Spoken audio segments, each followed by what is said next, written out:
हाँ जी, नमस्कार सबको, राधे राधे। ऑनलाइन क्लास में एक बार फिर आपका स्वागत। आज हम कक्षा 9 विषय गणित हीरोड का सूत्र अध्याय 12 प्रश्नावली 12 में 12.2 और प्रश्न नंबर है चौथा। त्रिभुज और समांतर चतुर्भुज का एक ही आधार और क्षेत्रफल भी एक ही है। यानी त्रिभुज दो आकृतियां है, त्रिभुज और समांतर चतुर्भुज दोनों का आधार एक है और क्षेत्रफल भी दोनों का क्या है, एक ही है। अब त्रिभुज की भुजाएं दी हुई है हमारे को 26 सेंटीमीटर, 28 सेंटीमीटर और 30 सेंटीमीटर। ठीक है, समांतर चतुर्भुज 28 सेंटीमीटर के आधार पर स्थित है, तो उसकी संगत ऊंचाई ज्ञात करो। यानी समांतर चतुर्भुज का आधार हमको दिया हुआ है 28 सेंटीमीटर। ठीक है, तो सबसे पहली शर्त के अनुसार तो हमको क्या करना है, त्रिभुज का क्षेत्रफल ज्ञात करना। तो जो त्रिभुज का क्षेत्रफल आएगा वही समांतर चतुर्भुज का क्षेत्रफल होगा, क्योंकि शर्त दी हुई है आपको। और फिर उसके बाद में हमको क्या करना है, समांतर चतुर्भुज की संगत ऊंचाई बराबर हमको ज्ञात करना है। ठीक है, ये आज का प्रश्न है। तो सबसे पहली शर्त के अनुसार त्रिभुज की 3 भुजा दे रखी, तो इसको हीरोड के सूत्र से इस प्रश्न को हल करेंगे। तो त्रिभुज का अर्ध परिमाप S बराबर a plus b plus c बटेगे 2। अब a b c की जगह आपको 26 प्लस 28 प्लस 30 इन तीनों का योग किया, बटेगे 2, 2 का भाग लगाया तो तीनों का योग 84, 84 में 2 का भाग लगाया तो 42 सेंटीमीटर। तो ये तो आ गया आपके पास में त्रिभुज का अर्ध परिमाप। S का मान आ गया, वापस under root S minus a, S minus b, S minus c। अब आपको वापस जहां जहां S है वहां तो क्या लिखना, 42 लिखना है, और बाकी a, b, c की जगह हमको 26, 28 और 30 लिखना है। ठीक है, तो अंडर रूट S की जगह 42 कोष्टक, वापस S माइनस a, S की जगह 42 माइनस 26, वापस S minus 20 S minus b, यानी कि S की जगह तो 42 माइनस b की जगह 28, उसके बाद वापस S माइनस सी, S की जगह हम लिखेंगे 42 और माइनस c की जगह लिखेंगे 30। ठीक है, वापस अंडर रूट की जगह अंडर रूट, 42 की जगह 42। अब 42 में से 26 गए कितने बचे, 16। 42 में से 28 गए कितने बचे, 14।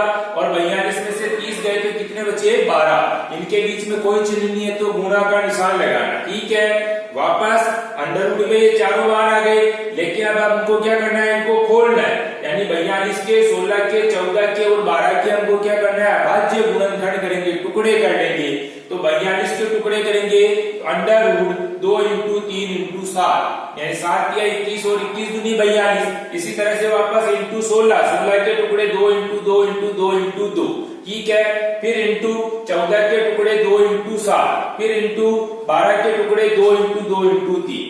तो इस तरह से हमने क्या किए, 42, 16, 14 और 12 के टुकड़े कर दिए।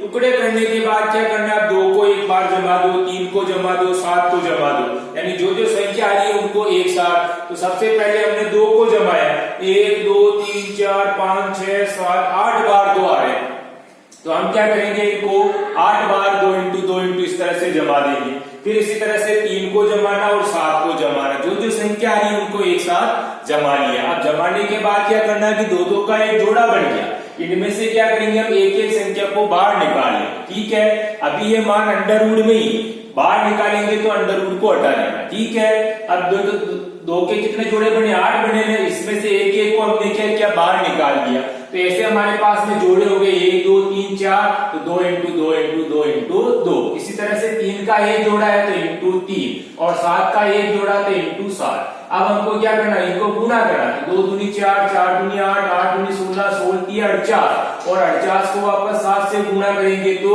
336 सेंटीमीटर स्क्वायर। तो ये क्या हो गया, आपके पास में त्रिभुज का क्षेत्रफल ज्ञात हो गया। यानी त्रिभुज का क्षेत्रफल 336 सेंटीमीटर स्क्वायर। अब त्रिभुज का क्षेत्रफल हमारे को मालूम है, तो समांतर चतुर्भुज का क्षेत्रफल भी क्या होगा, 336 ही होगा। ठीक है, तो हम लिखेंगे वापस त्रिभुज का क्षेत्रफल बराबर समांतर चतुर्भुज का क्षेत्रफल, यानी 336 सेमी स्क्वायर बराबर 336 सेमी स्क्वायर। अब हमको समांतर चतुर्भुज का क्षेत्रफल मालूम है, और इसका सूत्र क्या होता है, बराबर आधार इंटू ऊंचाई। अब क्षेत्रफल के नीचे क्षेत्रफल 336, आधार की जगह आधार 28 इंटू h, ऊंचाई बराबर हमको ज्ञात करना है। ठीक है, तो h बराबर क्या हो जाएगा 336 बटेंगे 28।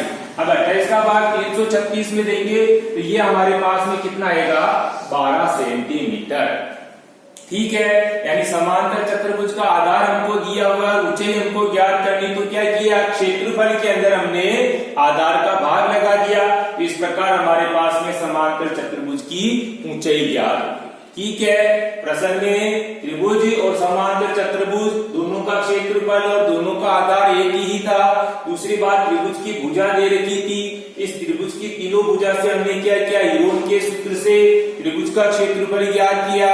त्रिभुज का क्षेत्रफल और समांतर चतुर्भुज का क्षेत्रफल दोनों बराबर है, और समांतर चतुर्भुज के क्षेत्रफल से फिर हमने क्या किया आधार इंटू ऊंचाई, इसका सूत्र ध्यान में रखना हमारे को, और फिर हमने क्या किया इसकी ऊंचाई ज्ञात की। ठीक है, यानी क्षेत्रफल में हमने क्या किया आधार का भाग लगा के समांतर चतुर्भुज का क्षेत्रफल ज्ञात किया। अब आपको क्या करना वापस HW में इसी प्रश्न को वापस एक बार और दोहरान करना। ठीक है, वीडियो पहले अच्छी तरीके से देखना, वीडियो देखने के बाद में इस प्रश्न को HW की कॉपी में वापस पुनः एक बार और हल करो। ठीक है, धन्यवाद, राधे राधे।